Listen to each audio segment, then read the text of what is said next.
шар үрлеу әдісімен танысатын боламыз.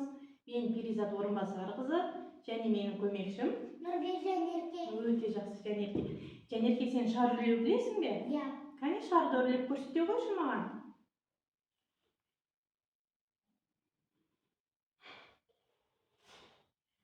Өте жақсы, Жанерке. Қане? Енді Жанерке, бүгін біз шарды өздігінен үрлеу әдісімен танысамыз. Ол үшін бізге қажетті құрал жабдықтармен қане таныстыра ғой. Бөтелке, және қасық, және ас содасы мен сірке қышқылы керек болады екен бізге. Ең алдымен Жанерке, ас содасын мен мына шардың аузын ашайын, сен маған ас содасын шарға салып бере қой. Тұрайын. Енді осыны сала қой. Тағы саламыз.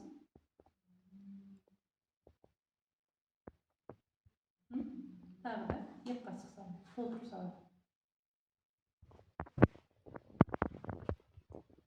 Тағы 1 қасық салып.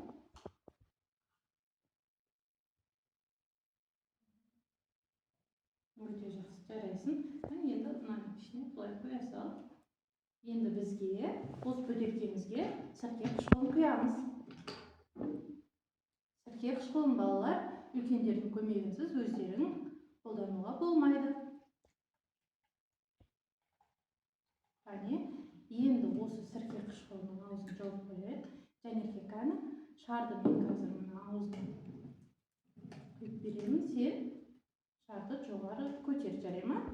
Ішінде қалып кетпейтін бірден жоғары көтер. Тағы да жібере қой. Шарымыз өздігінен үрленіп жатыр ма? Иә. Бұл жерде бізде ас содасы мен сірке қышқылы реакцияға түсіп, көмір қышқыл газын бөлді. Сол себепті шарымыз өздігінен осылай үрленіп жатыр. Балалар, үйде үлкендердің көмегімен осылай шар үрлесеңіздер болады.